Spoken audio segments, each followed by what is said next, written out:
Hello, welcome back to the channel. My name is Megan and this is going to be another almost personal reading.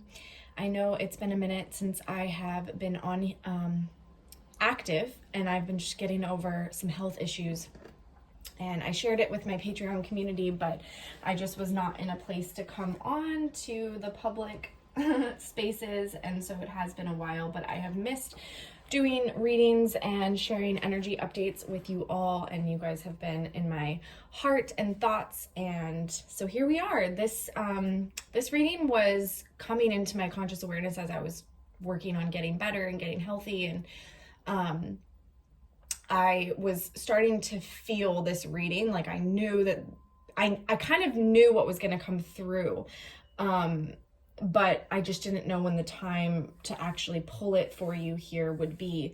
And if you've watched some of my personal readings almost personal readings in the past, the idea is we try and really get very specific and zoomed in on an energy, on a person. Perhaps sometimes it's two people. And then we try and kind of color in the story, if you will, as we go, just to get more information so that you can tell if there's messages for you, if it's about you or someone you know or not, from the YouTube reading. And then I go ahead and go deeper in an extended reading, which allows me to go even more specific into the messages. So it's almost as if you're getting a personal reading from me. But you figure out if it resonates and if it's true for you through this first initial reading. What's really interesting to me about this energy is Spirit has revealed that it's going to be a little bit mystical, in the sense that the energy will be a lot deeper than surface level. So because what we're going to be discussing here is past lives. It is, and I hesitate to use this phrase because it can bring so much meaning and connotation, but it's these star-crossed lovers that have visited me. So this is definitely the story of two souls that have traveled many lifetimes together, ins and outs of love and heartache and pain, and always trying to find one another again, but sort of issues arising in past lives. And I really don't know why Spirit wants this to come through so strongly, because the story, as I started to get to know these souls and feel into it, was very kind of sad. And that's why I hesitate to share, and put judgments on it, like star-crossed lovers or whatever, but that's just for me to kind of use language to explain the energy I've been feeling. But I do believe that there are going to be messages of hope and relevance to this current life for whoever this reading is for. That's kind of why I feel like it wants to come through right now at this very, very poignant, profound time in the energy. If you're curious what's going on in the current energy of what I usually share about, which is the ascension journey, twin flames, starseeds, I did just do a very cut and dry, very clear, very here is what is going on reading to Patreon. So if you're interested in that, that's going to be there. And this reading, I'm not even sure what it will have to do with all that. But I did get visited by these energies, these souls, and they wanted to come through and tell their story. So my advice in viewing this reading would be to allow it to kind of seep in, but don't try to logically make sense of it, because I don't know what's going to come through. I just know that it might access remembering, but not from the conscious mind, if that makes sense. It's kind of like the unconscious conscious. It's kind of like that astral dream, in between dreams state, because that's how it's been showing up for me.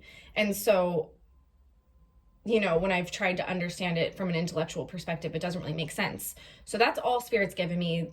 Spirit wants to tell a story about two souls here, and we'll just see what comes through. Honestly, that's kind of what I'm feeling.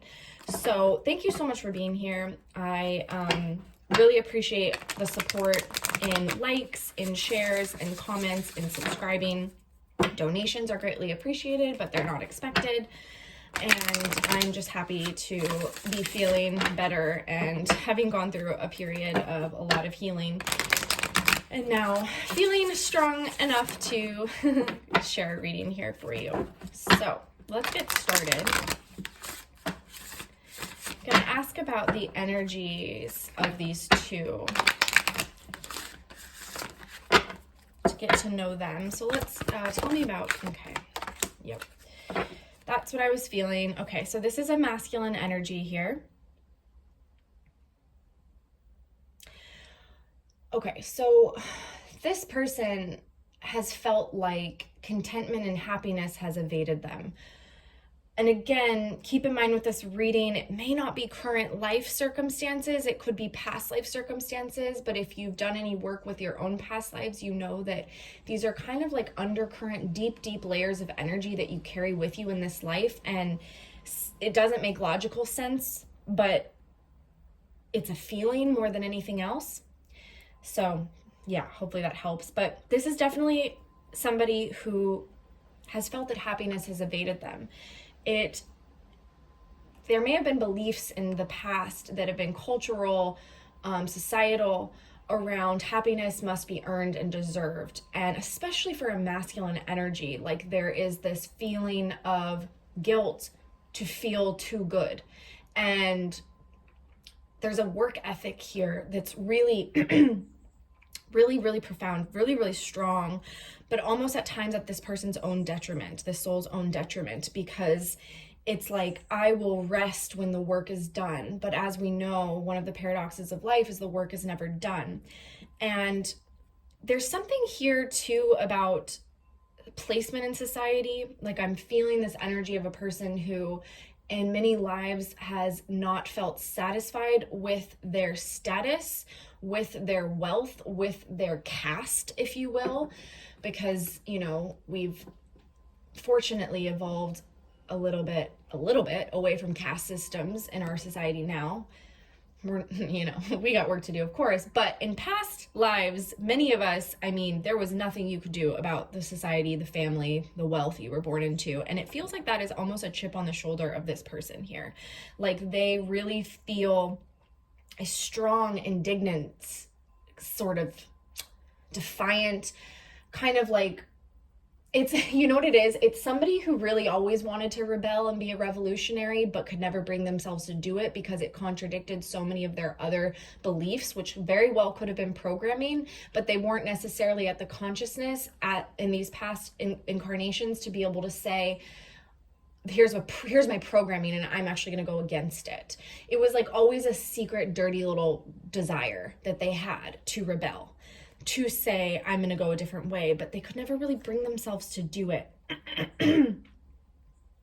There was a feeling of not being heard, not being valued, not feeling like they had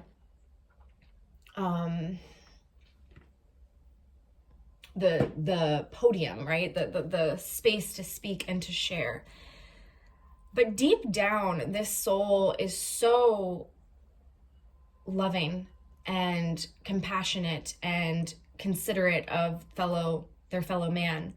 And it just feels like this person is honestly like such a mix of contradictions, like very hard, stern, stoic, but then deep down very soft and romantic and loving, and always felt at odds between those two, and then was caught in these lives of just like working to death in a way is what I'm really getting here. Yeah, I there's a lot of inner strength at this person. That's interesting. Okay. So I was kind of wanting to know about the other soul, but it's like we're not done talking about this soul. Okay. This is a really interesting thing. So it feels like I am getting some lifetimes of Native American, just, you know, native indigenous people who worked with the land, worked with earth, and had that sort of reverence for working in harmony and synchronicity with the land, right? Doesn't have to be Native American, you know, it could be really any land, but the old way that our ancestors used to live. And I'm getting a warrior type of spirit here as well. Again, I'm really feeling like these souls are connected, if not one and the same. just different incarnations to give us more pieces of the puzzle to fill in the colors. This was always a deeply spiritual person, like, you know, wise, and could connect to a lot of the mysteries of the universe, but didn't have the opportunity, didn't have any idle time, didn't have any space to really dream or explore and feel into. And I'm getting a lot around battles and just wounding, a lot of wounding that kept them in the very 3D connection to the body, the pain of the body, the, you know, the suffering. Okay, tell me about this other soul, please. Okay, very, very powerful, strong soul here as well. We have Joan of Arc coming through, which is always a very, okay, so this is really interesting. Okay, so now I'm getting a divine feminine energy. Again, I want to say too, in the incarnations, these two could have swapped in genders very easily, especially with someone like Joan of Arc coming to represent the divine feminine energy, which can be very strong, powerful, masculine type of energy. But I do feel divine masculine, divine feminine energies, okay? Let me just say that. This feminine is being represented as the Sophia. So deep, deep spiritual quality, power. And the irony is this soul could have had everything that the masculine did not, in terms of the ability, you know, to use her voice and to speak and to be that revolutionary, to not allow the society or the programming to stop her. It's almost like this was a soul who, from the moment they were born, knew what was right and what was wrong and what the truth was and what the deception was, no matter what the programming was of the society around them. And that caused a lot of pain and suffering in their life, a lot of persecution, a lot of being ostracized. I'm getting like lifetimes of being like excommunicated. A lot of battles and wars here as well, truthfully. And this was a very, you know, this person, while they may have become hardened and bittered to life at times, they didn't necessarily carry the same chip on their shoulder that I'm getting from this divine masculine energy. This divine feminine always worked with Sophia, with the divine feminine God self, Godhead principle, okay, the Shekinah. And it wasn't even something this person had to consciously spend time on. It's really interesting because what I'm getting is it's kind of like, let's take two people and the same situation happens to them. Some sort of pain, some sort of suffering, heartbreak, some sort of thing that feels like it's out of their power, out of their control, and they don't get to say whatever. They you know, because it feels like our ancestors are in our past lives, like a lot of things were just handed to us and we didn't have maybe the consciousness at the time to be able to go against the grain. But it's almost like this person, the feminine, took it in stride and did everything they could, even if it killed her, to move through it. Whereas the masculine grew bitter, hardened, and just kind of shrunk back into themselves. So in a sense, the souls went through very similar evolutions. Very similar. They were always very, very connected in what they were experiencing, but their expression of how they experienced these energies and moved through them were very, very different. And I do, while I feel a deep reverence and a deep love and adoration of the two, there's almost like a sibling rivalry, envy in a way at times, because it's almost like this masculine viewed this feminine as like, A, I don't know how she does it. I don't know how she gets away with that. And B, there was always an excuse that this masculine could make as to why this energy, this soul could do it, but they couldn't. There was always this sort of back and forth. And then on the same flip, I'm getting this energy from this feminine who always resented the masculine for not stepping up, for not speaking up. And I'm really getting, and this is a very specific, so this may not be for everybody that this message is for, but I'm getting a very specific lifetime story of a betrayal between the two that caused such destruction, chaos, pain, death, that it took many, many, many lifetimes for the two to forgive one another. And I'm really getting it coming from like a warning: do not go into battle, do not do this war, do not do this. And the person saying, I have to do this, I don't have a choice, I'm powerless, going off and doing it, and death becoming the ending for that incarnation of these two.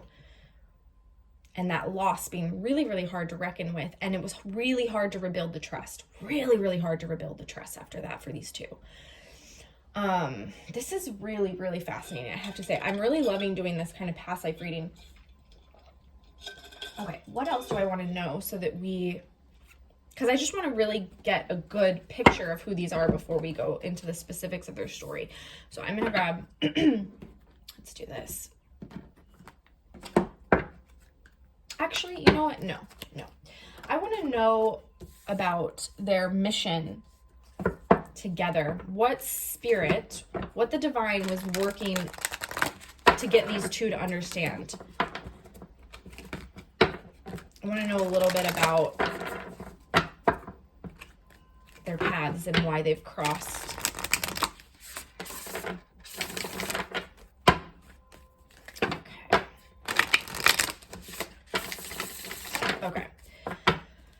Okay, tell me a little bit about their mission together, spirit. Wow, a lot of cards. Okay.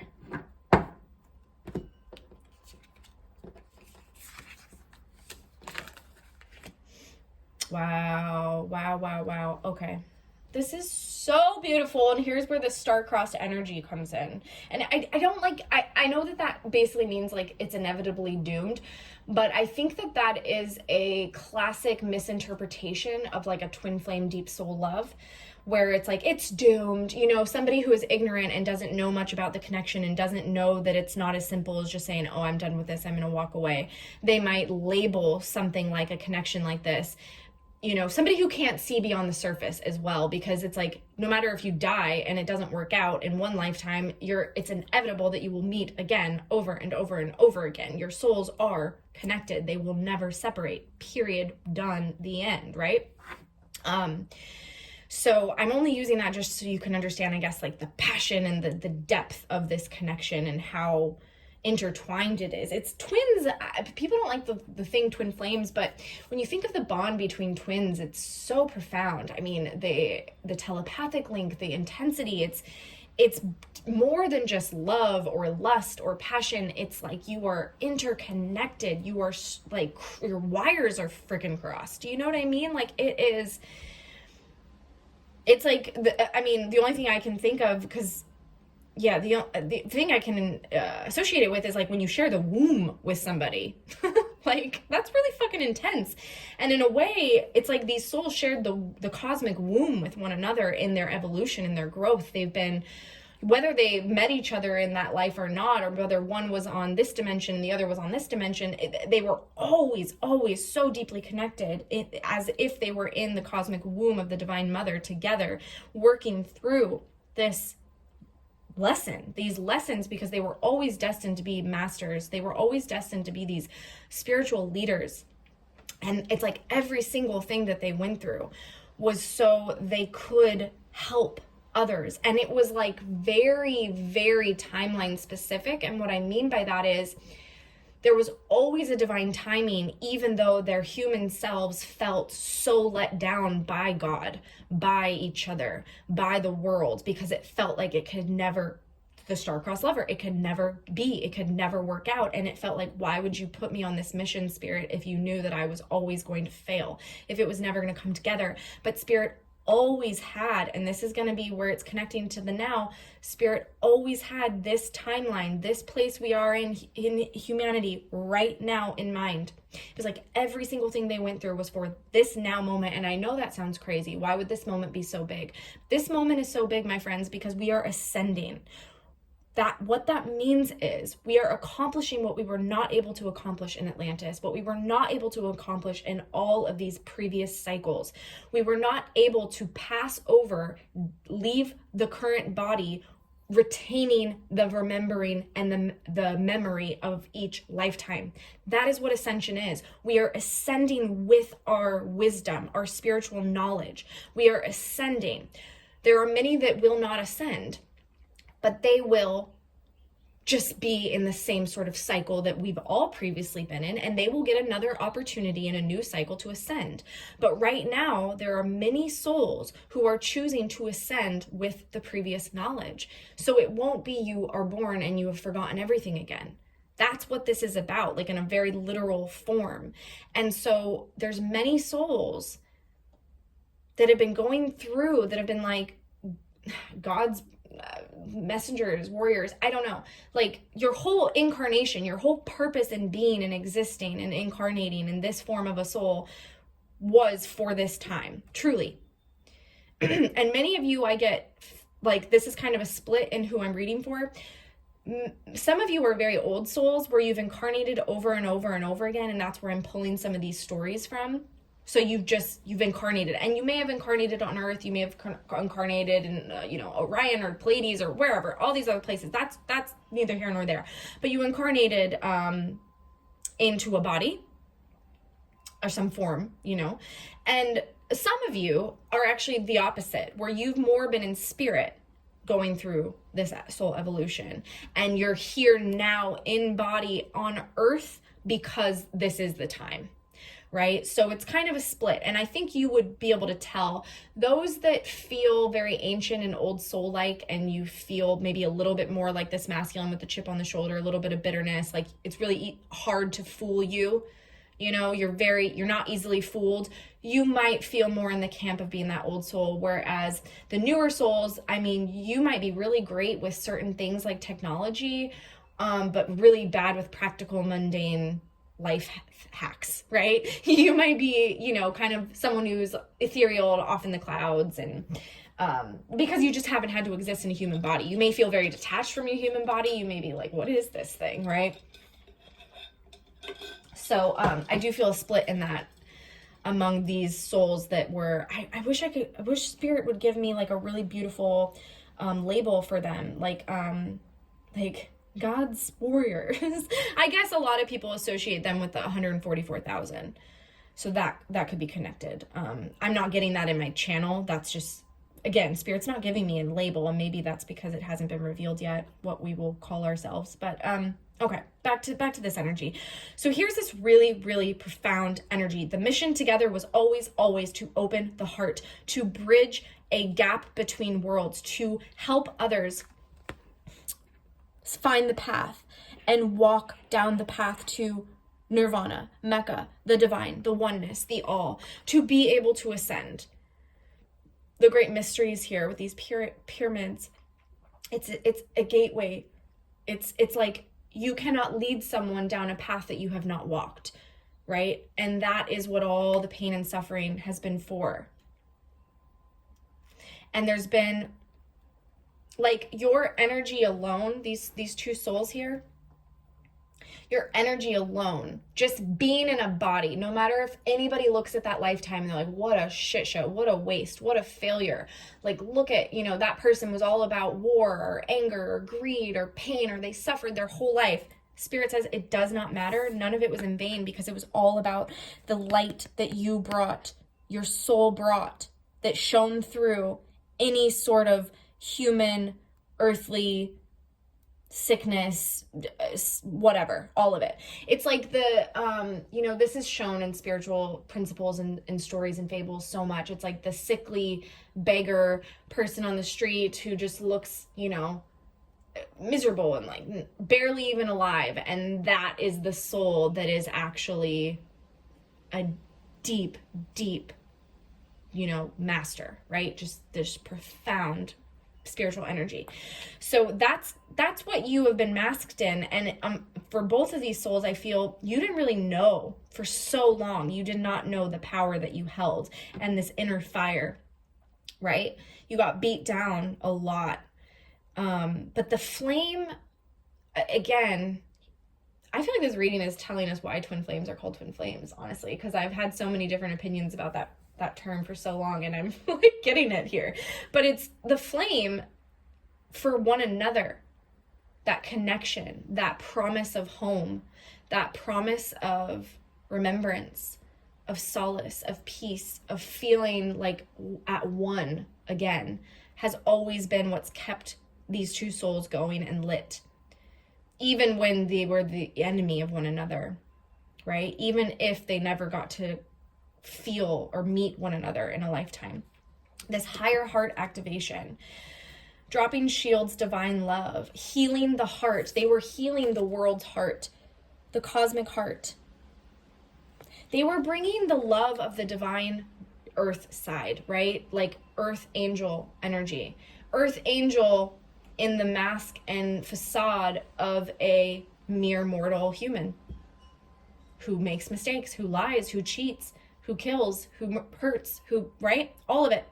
Because that's a really big misconception. You can't be a spiritual person if you've made like really bad mistakes. And it's actually, I always find it's the opposite. Those that I meet that have these colorful, wild lives and they've made, just the most horrific mistakes and whatnot, they carry such spiritual depth and wisdom and magnitude. And it's always how you know the difference between God's children and the other, whatever you want to call the other, is their intention. Their heart was always pure. Their heart was always pumping this divine love, even in the mistakes. And the mistakes were made for the sake of the divine, right? I have to go through this so I understand it, so I can help heal it, change it, transmute it, period. This was all for this time and this purpose. Wow, this is like already so intense. Okay, here's what I want to do.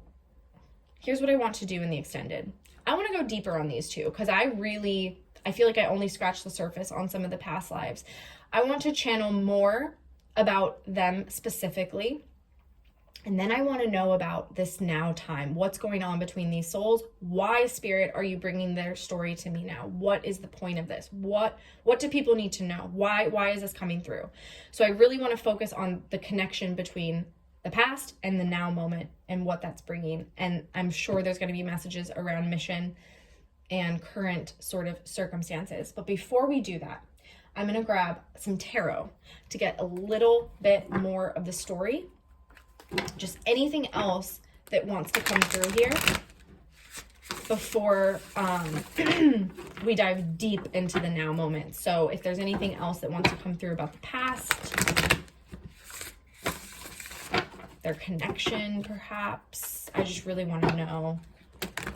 I just feel like there's a couple more messages that want to come through here. I always mean to keep these really digestible in length and time, and then they end up being longer than I intend.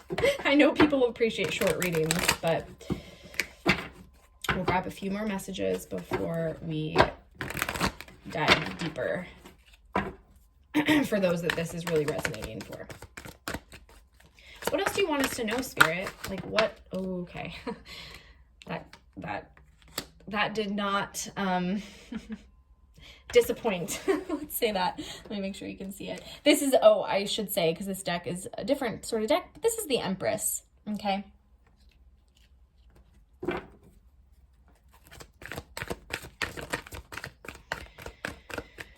I'm getting a lot about the cosmic, holy shit. Okay.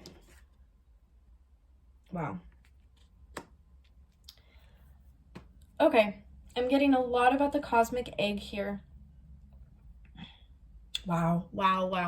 Okay, I have to try and give words to these messages, so just give me a second. This is the Two of Cups, spiritual union.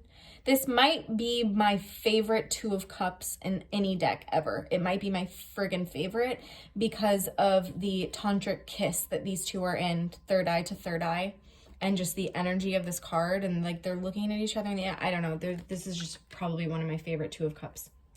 I also have the throat chakra. Okay. And the throat chakra fell right next to Joan of Arc.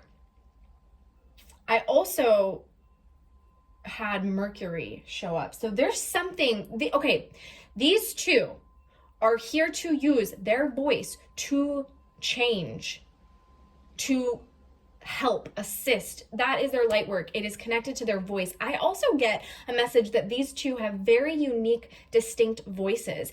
Oh my God, I just got goosebumps. Okay, these two may have recognized each other in lifetime after lifetime based on their voice, the vibration, the resonance, the sound. There is something here about sound, and it could be connected to music. I have to say, there have been many lives where music has been a huge part of these two's lives, and it's always, it's like you again. The second you hear this person's voice, no matter what body they're in, whatever age they're in, caste, whatever, you recognize one another by your voice. And it's very intentional because these two have strong messages to share, strong voices that need to be heard. There's a really, really profound message here about using communication. And this throat chakra activation, this union of souls, all being held here by the cosmic womb, the Divine Mother. There's just this massive healing. There's this massive healing for the feminine energy within both. And it's like only in soothing the soul through the Divine Mother could these two continue on and begin again. And they felt that love when they connected with one another. It's almost like two very strong masculine edged individuals, although one does carry divine feminine. But there's because the Empress is like the center of this message here from Spirit, and it's all crossed by the Five of Swords. There's this energy of sabotaging,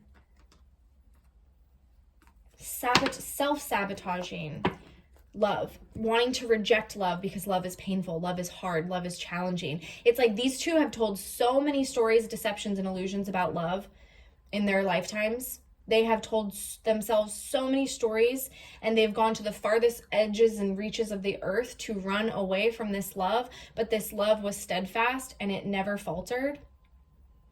And all of these lessons and all of this was really just to connect them into this mission that they both knew was their destiny, and that they couldn't do without the other. That's the other thing I'm really getting here. It's like, I feel like they both tried to many times to live without the other. But once you've experienced that divine love, you can't unexperience it. You can't go back to pretending, and you can't settle. I mean, you can, but it causes a lot of pain and gunk and buildup in the system. And there's this huge feeling, and this we're going to channel in the extended, but there's this huge feeling of a distrust that is trying to repair itself between the two. They both have this fear of being hurt by the other and this distrust. I feel the feminine energy being more ready and more able and open, because you want to know the only reason? Because this showed up in her energy, the Sophia. It's the Godhead. It's the Empress, right?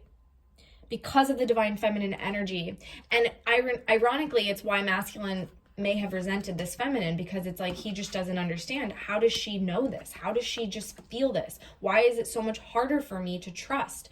Why is it so much harder for me to feel safe in love and emotion and vulnerability? You know, in that sense, the masculine has a very important mission healing this collective, and the masculine takes on the wounding of the masculine. And the masculine, you know, when it comes to that, you know, for so long, humanity has neglected the truth and the wisdom of the heart and neglected the emotion as a weakness. So long. You know, you look into any of the past lives and you really see this. I do channel sometimes past lives when we were more in the matriarchy, but even then there was, like, I would call them like fractals and threads of distortion around it. It wasn't balanced. It wasn't, because, you know, there were like mystery schools that, you know, the women were actually very much a part of these mystery schools. They were kind of the leaders of the spiritual let's call it journey, but there was still, it didn't feel super good, right? There's still something in that energy that didn't feel balanced. And here it's like the mission of these souls to bring this all into balance. That's what spirit needed of them. That's what they answered that call. That's what they've been called into. And that's why manifesting and being in embodiments and incarnations, a very strong energy, right? Rough at times energy was critical. Very, very important for these souls. Wow, this is such a cool reading. Okay, I'm going to leave you there, but like I said, we're going to go into the now moment. Why is Spirit bringing me these messages about these two? What do they want us to know? More about the mission, next steps, what's happening next. And then we will definitely dive in a little bit more into the individual specifically, and perhaps get messages for each. So if one of these energies resonates for you and you know, does feel like you're reading, we'll get some more specific information on your past lives and your soul here. Yeah, okay, great. I hope that helps you in this time, and I'm sending you all so much love. Thank you for being here. Thank you for your support, and I'll be back soon. Oh, the extended reading will be down below in the description box. All right, bye.